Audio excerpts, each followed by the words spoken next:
ഞാനിപ്പോൾ ബ്രോഡാടി ചെന്നപ്പോൾ കണ്ടത് രാജുവിൻ്റെ കാർ അവിടെ കാണുമ്പോൾ സാറ് എന്താ എല്ലാവരും ഇവിടെ നാല് വഴിക്ക് ഓടുന്നത്. അപ്പോൾ എന്താ സംഭവം വെച്ചാൽ ഞാൻ 9:30 എത്തും. ഇതാണ് എടുക്കേണ്ട സീന്. അപ്പോൾ ക്യാമറ വരെ ആ ഷോട്ടിൽ വന്നാൽ ക്യാമറ ഓൺ ചെയ്യാൻ റെഡി ആയിരിക്കണം. അവരെല്ലാം പക്ക പറയും കേട്ടോ. തലേ ദിവസം എല്ലാം പറഞ്ഞ് എൻ്റെ സീൻ എന്താണ്, അതാണ്, ഇതാണ് എല്ലാം പക്ക പറഞ്ഞു കൊടുത്തിട്ടേ പോകത്തുള്ളൂ. അത് ഈ പറഞ്ഞ പോലെ ആ സമയത്ത് കൃത്യമായിട്ട് തുടങ്ങിയിരിക്കണം. അവൻ ഉദ്ദേശിക്കുന്നത് എത്ര തീർക്കണോ അത്രയും തീർക്കുകയും ചെയ്യും. അത് ആ പ്ലാനിങ്. അപ്പം ഇത് എന്തെങ്കിലും ഒരു ഏനക്കേട് ഒരു പ്രോപ്പർട്ടിയോ വല്ലോ കിട്ടാതെ വരുന്നതിൻ്റെ ഓട്ടമാണ് നമ്മളീ കാണുന്നത്. വന്നടാ വണ്ടി വന്നടാ എന്നൊക്കെ പറഞ്ഞ് കിടന്ന് ഓടുന്നതൊക്കെ അതിൻ്റെ. അല്ലാതെ വേറെ വഴക്ക് പറയാനും മാത്രം എന്തോ എല്ലാവരും. ഇവരുടെ രണ്ടുപേരുടെ പൃഥ്വിരാജിന്റെ ഇന്ദ്രിയത്തിന്റെ എല്ലാ വണ്ടികളിലും മല്ലികാമ്മ കയറിയിട്ടുണ്ടോ?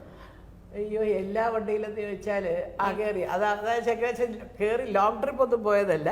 വണ്ടികൾ എടുക്കുമ്പം അതുകൊണ്ട് ഞാൻ താമസിക്കുന്നിടത്തൊന്നും വരും. അപ്പം ഞാനൊന്ന് കയറും. സത്യം പറയാമുള്ള എനിക്ക് ഈ ലംബോർഗിനി എന്ന് പറഞ്ഞ വണ്ടിയിൽ നിന്ന് ഇറങ്ങാനായിട്ട് ക്രെയിൻ വേണ്ടി വരുമോ എന്നെനിക്ക് തോന്നി.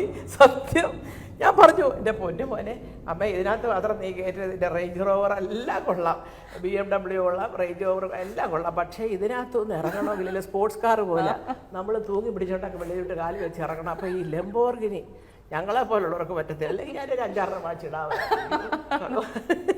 സത്യം. അങ്ങനെയാണ് ഇവരുടെ കാറുകളിൽ ഏറ്റവും ഇഷ്ടപ്പെട്ട കാർ ഏതാണ്?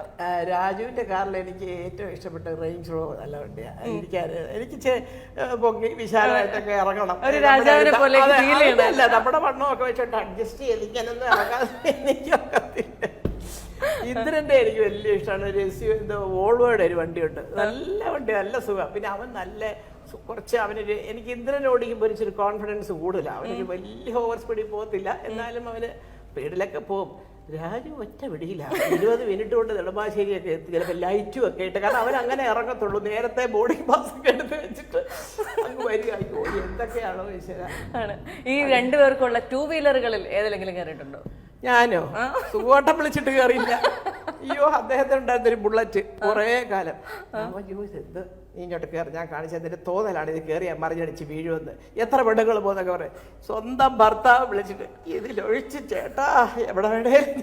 എനിക്ക് ബാലൻസിങ് ചെറുപ്പത്തിൽ ഇത്ര വണ്ണമൊന്നുമില്ല. അന്നും കയറിയിട്ടില്ല, ഇപ്പം തീരെ കയറത്തില്ല. ഞാൻ പറയാം ഞാൻ ഇരിക്കുന്ന പക്ഷേ ഇങ്ങോട്ട് ചെയ്യുമെന്നൊക്കെ പറഞ്ഞ് തമാശ ഒക്കെ പറഞ്ഞ് ഇന്ദ്രൻ എപ്പോഴും പറയാം അമ്മ ഒന്ന് ഇരുന്ന് നോക്കാം. എനിക്ക് എന്തോ ഒരു പേടിയാണ്. അതെ, ഇവരുടെയൊക്കെ ഇത്രയും എക്സ്പെൻസീവായ കാറുകളൊക്കെ കാണുമ്പോഴത്തേക്കും ഇതൊക്കെ ഇതിന്റെയൊക്കെ ആവശ്യമുണ്ടോ എന്ന് എപ്പോഴെങ്കിലും ചിന്തിച്ചിട്ടുണ്ടോ? അല്ല ഇവരോട് പറഞ്ഞിട്ടുണ്ടോ? അല്ല, ഞാൻ ചോദിക്കും. ഞാൻ തന്നെ എനിക്ക് സ്വയം അറിയാം. കാരണം അവരൊക്കെ നിൽക്കുന്ന ഫീൽഡ് അങ്ങനത്തെ ഒരു സ്ഥലത്താണ്. അപ്പോൾ ഒരു നല്ല എല്ലാവരും കൂടെ പോകാനൊരു വലിയ കാറ്, എന്നും ജിമ്മിൽ പോകും 2 പേരും. അപ്പോൾ അതിനൊരു ചെറിയ കാറ്,